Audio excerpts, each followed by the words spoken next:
हाँ तो Mannu, share market में इन्वेस्ट करने का कुछ प्लान है? हाँ भाई, सोचा तो है, लेकिन मैं अभी एक चीज़ को लेकर कंफ्यूज हूँ। मुझे बता क्या कन्फ्यूज़न है। मुझे इन्वेस्टिंग और ट्रेडिंग में कंफ्यूजन है। मेरे लिए क्या अच्छा रहेगा, इन्वेस्टिंग या ट्रेडिंग? चल मैं तुझे समझाता हूँ कि ट्रेडिंग और इन्वेस्टिंग में क्या डिफरेंस है और दोनों से पैसा कैसे कमाया जाता है, और फिर तू चूज़ कर सकता है कि तुझे इन्वेस्टिंग करनी है या ट्रेडिंग। पहले जानते हैं इन्वेस्टिंग क्या होता है। अगर हम एक लंबे समय के लिए अपने पैसों को किसी बिजनेस में लगाते हैं तो वो इन्वेस्टिंग कहलाता है। इसी तरह स्टॉक मार्केट में भी हम किसी कंपनी के शेयर को 5, 10 या 20 साल तक खरीद कर उसमें इन्वेस्टिंग करते हैं। अगर हम मान लेते हैं तूने किसी भी कंपनी के शेयर में 10 साल पहले पैसे लगाए होते तो आज 10 गुना हो जाते। जैसे कि साल 2010 में HDFC का शेयर प्राइस 150 के करीब था और आज इसी शेयर का प्राइस 1600 के करीब है। इसी तरह MRF का शेयर प्राइस साल 2013 में 19,370 के करीब था और आज यही शेयर 1,08,500 पहुँच चुका है। तो हेमंत भाई, क्या हम सिर्फ शेयर मार्केट में इन्वेस्ट कर सकते हैं या फिर कहीं और भी इन्वेस्ट कर सकते हैं? आप हर उस चीज़ में इन्वेस्ट कर सकते हैं जिसमें आपको लगता है कि इसकी वैल्यू फ्यूचर में बढ़ सकती है, जैसे कि real estate, gold, mutual fund में भी इन्वेस्ट कर सकते हैं। और हाँ मन्नू, इन्वेस्टिंग भी दो टाइप की होती है। वो कौन कौन सी होती है हेमंत भाई? एक होती है वैल्यू इन्वेस्टिंग और एक ग्रोथ इन्वेस्टिंग। शेयर मार्केट में जब भी किसी अच्छी कंपनी का शेयर नीचे आता है तो बहुत से इन्वेस्टर उस शेयर को खरीदने की सलाह देते हैं, जिसे वैल्यू इन्वेस्टिंग कहा जाता है।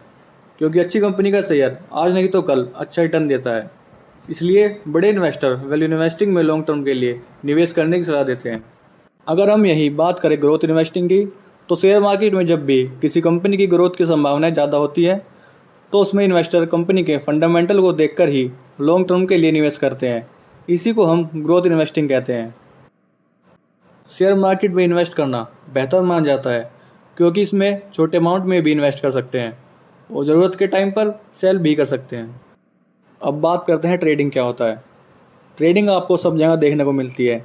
जैसे एक शॉपकीपर सामान सस्ते रेट पर खरीद कर महंगे रेट पर बेचता है, उसी तरह स्टॉक मार्केट में जब शेयर प्राइस लो पर आता है तो हम उसे बाय करते हैं और जब शेयर प्राइस हाई प्राइस पर जाता है तो हम उसे सेल करते हैं। ट्रेडिंग में पैसा शॉर्ट टाइम के लिए लगाया जाता है, जैसे कि एक वीक, एक दिन, एक घंटा और कम से कम 5 मिनट के लिए भी लगा सकते हैं। लेकिन मन्नू, ट्रेडिंग या इन्वेस्टिंग करते समय तुम्हें कुछ बातों का ध्यान रखना होगा। तो वो कौन सी बात है जिनका मुझे ध्यान रखना चाहिए?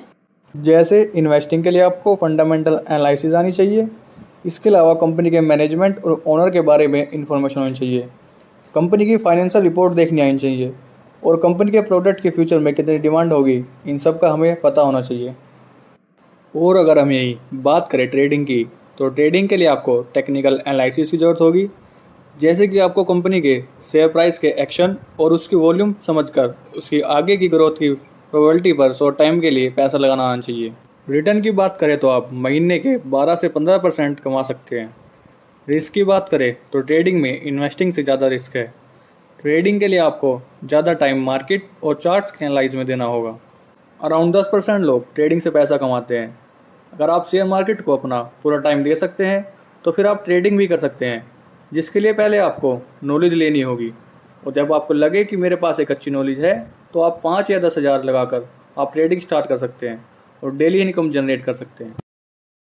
तो मन्नू, आया समझ? हाँ जी भाई, बिल्कुल समझ आ गया। तो मैंने तो शेयर मार्केट के बारे में जानकारी ले ली है। अगर आप भी जानकारी चाहते हैं तो हमारे इस चैनल को सब्सक्राइब करें और ज़्यादा से ज़्यादा अपने दोस्तों को शेयर करें ताकि उन्हें भी शेयर मार्केट के बारे में जानकारी हो।